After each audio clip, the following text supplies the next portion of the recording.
défi Everest, c'est de gravir le dénivelé de la plus haute montagne du monde, donc le mont Everest, 8848 mètres, en 8 heures. C'est un défi qui se fait en équipe. Le défi Everest, c'est un défi de dépassement de soi et c'est un défi qui permet aussi de ramasser des sous de façon importante pour la collectivité. Pour moi, le défi Everest, c'est une activité qui permet de regrouper la majorité de la population sur une cause commune, qui est une cause jeunesse, par un défi sportif. Alors, pour se dépasser soi-même. C'est de créer un défi qui va aller toucher l'imaginaire. Tu sais, quand on parle de l'Everest, le mont Everest, c'est inatteignable un peu, alors que là, nous, dans notre ville, on peut l'atteindre en équipe. Avec le défi Everest, tu choisis de t'entraîner, mais en plus, tu te donnes de l'oxygène à des petits organismes. Rares sont les défis qui vont décider de s'orienter vers la jeunesse, mais de permettre aux gens de se reprendre, se remettre en forme, mais aussi de donner où est-ce qu'ils désirent le faire. Le défi en soi, c'est un défi qui mobilise beaucoup la communauté, mais ça mobilise aussi les employés d'une entreprise. C'est pas juste une journée là, pour nous autres chez Berger. Le défi, là, c'est ça vit tout l'été avant. On s'entraîne chaque mardi avec les équipes. Cette année, on était 30 personnes. Fait que quand on a pris à l'arrivée de la journée, c'est la célébration. Là. Finalement, là, ça couronne tous les efforts. C'est l'énergie qui est dégagée dans la compte qui est intéressante. Là. À la Chambre de commerce, on voulait former une équipe, puis on a décidé de le faire à deux, le Ultra Macadam. Le Macadam Ultra, en fait, c'est gravir ton sommet. C'est pas nécessairement faire 50 km, 100 km, 200 km. Le but, ça va être de gravir la côte le plus grand nombre de fois possible en 48 heures. De sorte que monsieur, madame, tout le monde va pouvoir réaliser peut-être un 50 km dans une côte parce qu'on lui donne 48 heures, on lui donne des thérapeutes, on lui donne, puis les repas sont fournis, tout ça.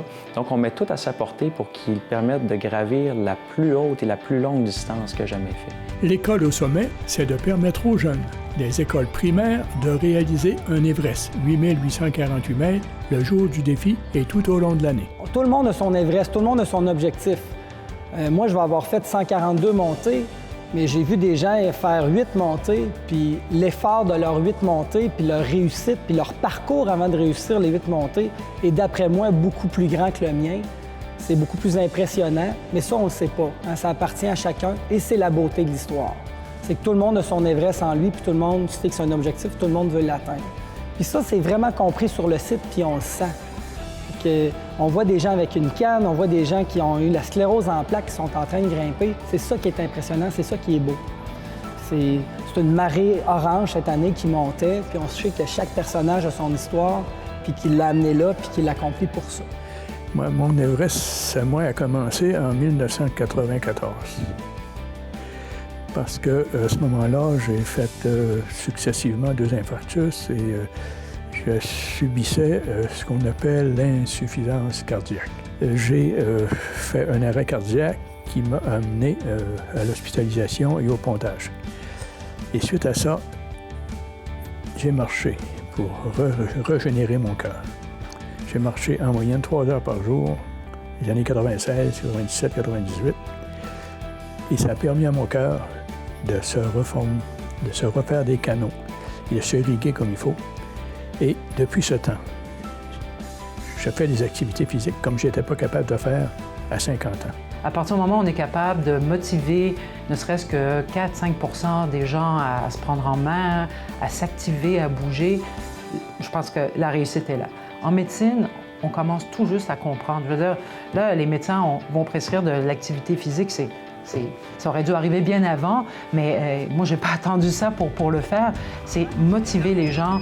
D'ailleurs, toutes les pathologies, l'arthrose, tout ça, c'est beaucoup aidé par le fait de s'activer et les gens commencent à peine à comprendre. Bien, les saines habitudes de vie, c'est simple. Hein? Il y a un proverbe chinois qui dit « Si tu n'as pas de temps à consacrer à ta santé, tu vas devoir en trouver pour en consacrer à tes maladies. » Donc, le défi Everest, c'est basé là-dessus parce que quand tu décides de t'inscrire à un défi, de faire un dépassement personnel, bien, tu t'aperçois qu'à quelque part, tu risques de souffrir un peu physiquement ou moralement.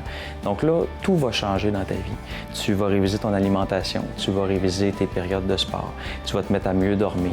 Donc, les gens qui s'impliquent dans ça sont obligés de faire un choix mobilisant pour eux autres mêmes, puis de repenser en profondeur leur mode de vie. Et tout simplement parce qu'ils ont décidé de gravir une côte et s'inscrire à un défi. Je suis émerveillé de voir que des gens qui qui ont, dès la première année, ont découvert le plaisir de faire la côte, qui ont perdu une vingtaine de livres la première année, une quinzaine de livres la deuxième année, et qui s'entraînent encore au mois d'octobre, à la fin d'octobre, qui s'entraînent régulièrement dans la côte. Alors, j'ai des gens là-dedans qui ne jurent que par la côte Saint-Pierre qu'ils détestaient autrefois. La plupart des gens l'ont pris au sérieux. On a vu plein de gens qui faisaient peu de sport, tant au niveau de la ville ici, qui n'étaient pas actifs. Donc, les premières fois où on allait s'entraîner ensemble, c'était 1 ou 2 montées, 3 montées maximum. Puis, à la fin, la journée de l'événement, les gens réussissaient à faire 10, 12, 15, 20 montées. Et ça, bien, c'est impressionnant de voir comment l'événement a pu faire bouger notre population. Je ne crois pas qu'il y a beaucoup de villes au Québec où on a un tel rassemblement de population dans un espace aussi restreint. Ça, moi, je veux dire, j'en ai encore, j'ai presque envie de dire les larmes aux yeux parce que c'est vraiment quelque chose de voir ça, là, dans la petite côte, autant de monde. Ça, c'est une visibilité, c'est une fierté pour la ville. Sentiment d'appartenance aussi, je pense, pour tous les habitants qui ont participé. Puis il y a eu des gens de l'extérieur qui ont été attirés par... Alors ça, je crois que cette fierté et cette originalité, c'est énorme. Tous les défis au Québec en général, c'est toujours, ou dans le monde, ce qu'on voit ces temps-ci, c'est toujours le plus haut, le plus chaud, le plus dur, le plus long, le plus difficile.